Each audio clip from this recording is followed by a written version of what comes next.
নমস্কাৰ বন্ধুসকল ফাইনালি আহি পৰিছে এডিআৰৰ যেটো সিলেবাস আছে হেতু আহি পৰিছে আপোনালোকক দেখুৱাই দিব বিচাৰিছো ইয়াত চাওক নোটিস আৰু ইয়াত এডভাৰটাইজ নম্বৰটো দিয়া হৈছে যেটো এডভাৰটাইজমেন্ট দিয়া হৈছিল এডিআৰৰ আসাম ডাইৰেক্ট ৰিক্ৰুটমেন্ট এক্সাম যেটো হ'ব তাৰ কাৰণে ইয়াত চাওক ক্লাছ 3 ৰ post hereby notified the following details regarding syllabus question pattern তলত syllabus দিয়া হৈছে question pattern বোৰ দিয়া হৈছে তলত পিনে দেখুৱাই দিছো It's a for bachelor degree level post yet third grade কাৰণে BA pass হ'ব লাগে যিহেতু 4 গ্ৰেডৰ কাৰণে আবেদন কৰিছে হিয়তৰ সিলেবাস এইটো ভিডিওৰ জৰিয়তে জনাবলৈ চেষ্টা কৰিম গতিকে ভিডিওটো সম্পূৰ্ণকৈ চাব আৰু আপোনালোকে এনেকুৱা ধৰণৰ চাকৰি ৰিলেটেড শিক্ষা বিভাগৰ লগত জড়িত নতুন নতুন ভিডিও পাবলৈ চেনেলটো সাবস্ক্ৰাইব কৰিব কাষত থকা বেল আইকনটো দবাই ল'ব ইয়াত চাওক topic and subject social studies question থাকিব 30 টা নাম্বাৰ অফ কোৱেশ্চন 30 টা থাকিব আৰু per question এটা কোৱেশ্চনত 1 মাৰ্ক কৰি থাকিব 30 টা কোৱেশ্চন 30 মাৰ্ক থাকিব জেনাৰেল নলেজত থাকিব 35 টা কোৱেশ্চন আৰু 1 নম্বৰ কে থাকিব 35 নম্বৰ এনেকৈ তলত দেখুৱাই দিছো logical reasoning and mental ability ইয়াত থাকিব 20 টা কোৱেশ্চন আৰু 1 নম্বৰ কে থাকিব 20 নম্বৰ থাকিব জেনাৰেল ম্যাথমেটিক্সত থাকিব 30 টা কোৱেশ্চন আৰু 30 নম্বৰ General English থাকিব 10 টা কোৱেশ্চন আৰু 10 নম্বৰ থাকিব Reading comprehension and English language থাকিব 25 নম্বৰ 25 টা কোৱেশ্চন থাকিব আৰু 50 নম্বৰ থাকিব প্ৰত্যেকটোতে 2 নম্বৰ কৰি থাকিব ইয়াত তলৰ পিনে দেখা পাইছে ডিউৰেচন 3 hours 3 ঘণ্টা সময় পাব আৰু কোৱেশ্চন থাকিব 150 টোটাল আৰু টোটাল মাৰ্ক থাকিব 175 ইয়াৰ ভিতৰত আপোনালোকে পৰীক্ষা দিব লাগিব তলত দেখুৱাই দিছো ইয়াত চাওক বি নম্বৰ পইণ্টটো দিয়া আছে ফৰ HSSLC লেভেলৰ পোষ্ট হায়াৰ সেকেন্ডাৰী লেভেলৰ যেটো পোষ্ট আছে এইটো কোৱেশ্চন প্যাটাৰ্নটো এনেকুৱা হ'ব ইয়াত চাওক সোশ্যাল ষ্টাডিজত থাকিব 30 টা কোৱেশ্চন আৰু 1 নম্বৰ কে থাকিব 30 মাৰ্ক জেনাৰেল নলেজত থাকিব 30 টা question 30 mark logical reasoning and mental ability থাকিব 20 টা কোৱেশ্চন 20 নম্বৰ জেনাৰেল ইংলিশত থাকিব 35 টা কোৱেশ্চন আৰু 35 নম্বৰ থাকিব জেনাৰেল ম্যাথমেটিক্সত থাকিব 35 টা কোৱেশ্চন 35 নম্বৰ কে থাকিব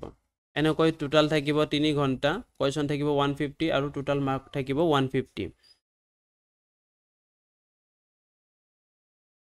ইয়াত তলৰ পিনে চাওক HSLC মেট্ৰিক লেভেলৰ যেটো পৰীক্ষা হ'ব ড্ৰাইভাৰ পোষ্টৰ কাৰণে হিয়তৰ কোৱেশ্চন প্যাটাৰ্নটো তলত দেখুৱাই দিছো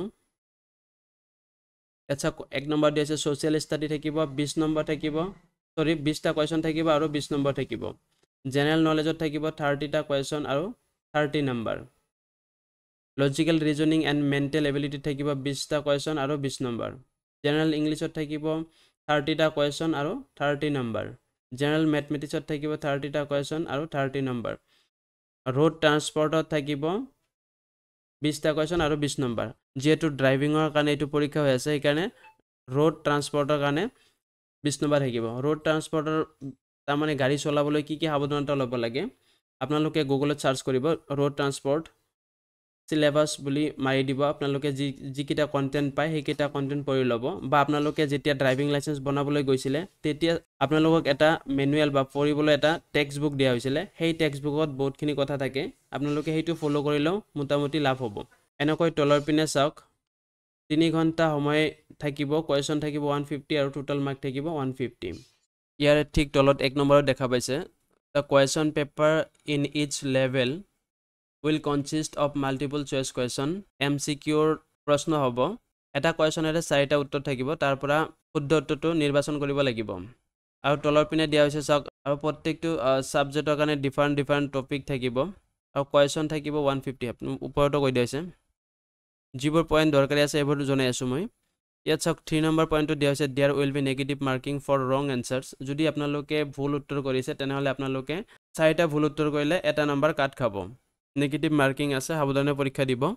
ইয়াত 4 নম্বৰ পইণ্টটো দিয়া হৈছে selecting more than one option of a question will be treated as wrong answer আপোনালোকে 4টা অপচন দিয়া থাকিব তাৰ ভিতৰত যদি আপোনালোকে দুটা নিৰ্বাচন কৰে বা দুটা শুদ্ধ বুলি দি দিয়ে তেনেহলে আপোনালোকৰ নম্বৰ কাটা যাব গতিকে সাবধানে দিব যেটো শুদ্ধ উত্তৰ হেইটোই বিচাৰি দিব বা আপোনালোকে ভুলকে যেটো শুদ্ধ আছিল হেইটো বাদ দি অন্য এটাত গোল কৰি দিছে বা টিক কৰি দিছে হেইটো কিন্তু ভুল হ'ব আপোনালোকে শুদ্ধকে চাই দিব 5 নম্বৰ কুৱেশ্যনটো দিয়া হৈছে 5 নম্বৰ পইণ্টটো দিয়া হৈছে question paper will be in the following language Assamese Bengali English Bodo আৰু হিন্দী এইকেইটাত আপোনালোকে কুৱেশ্যন পেপাৰ পাব এছামিজ বেংগলী ইংলিছ বড়ো আৰু হিন্দীত আপোনালোকে কুৱেশ্যন পেপাৰ পাব 6 নম্বৰ পইণ্টটো দেখা পাইছে date and time of the examination will be notified আপোনালোকক এক্সামিনেশ্যনৰ ডেট আৰু টাইমটো পিছত কৈ দিয়া হ'ব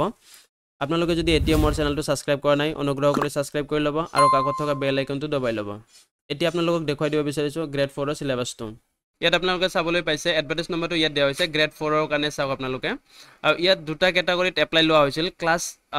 8 পাছ লৈকে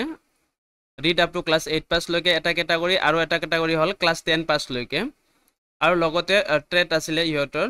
ITI পাছ কৰা আছিলে ওয়্যাৰমেন ইলেক্ট্ৰিক্যাল যিহতে আছিলে হিহঁতৰ কাৰণেও পৰীক্ষাৰ সিলেবাসটো তলপিনে দেখুৱাই দিছো ইয়াত চাওক আপোনালোকে 3 নম্বৰ পইণ্টটো দিয়া হৈছে the subject for both categories class 8 pass আৰু ক্লাছ 10 পাছৰ দুয়োটা ক্যাটাগৰীৰ এক্সাম কিন্তু সেম হ'ব English social study mathematics general knowledge mental ability and logical reasoning হ'ব আৰু ইয়াত 4 নম্বৰ পইণ্টটো দিয়া হৈছে মিডিয়াম অফ ল্যাঙ্গুৱেজ আপোনালোকে থাৰ্ড গ্ৰেডত যেনেকৈ ল্যাঙ্গুৱেজ কেইটা পাইছিলে এনেকৈ পাব এছামিজ বেংগলী ইংলিছ বড়ো আৰু হিন্দী এইকেইটাত আপোনালোকে কুৱেশ্যন পেপাৰ পাব ইয়াত চাওক আপোনালোকে 135 টা কুৱেশ্যন পাব মাল্টিপল চয়েস কুৱেশ্যন আৰু এটা কুৱেশ্যনত এটা নম্বৰ থাকিব আৰু সময় থাকিব 2.5 ঘণ্টা সময় থাকিব ইয়াত 6 নম্বৰ পইণ্টটো দিয়া হৈছে only one answer will be correct answer for each question প্ৰত্যেকটো কুৱেশ্যনৰে এটা কৰি শুদ্ধ উত্তৰ থাকিব আৰু নেগেটিভ মাৰ্কিং থাকিব মই আপোনালোকে দেখা পাইছে গ্ৰেড 3 সিলেবাসত নেগেটিভ মাৰ্কিং আছে ঠিক এনেকৈ ইয়াতো আছে 4টা কুৱেশ্যন ভুল হলে এটা নম্বৰ কাট খাব আৰু যেটো এক্সামিনেশ্যনৰ ডেট এণ্ড টাইম আছে এটো নটিফাই কৰি দিব আপোনালোকে যদি চাকৰি ৰিলেটেড নতুন নতুন ভিডিঅ' পাব বিচাৰে চেনেলটো ছাবস্ক্ৰাইব কৰি ৰাখিব আৰু কাষত থকা বেল আইকনটো দবাই ল'ব ধন্যবাদ সম্পূৰ্ণ ভিডিঅ'টো চোৱাৰ কাৰণে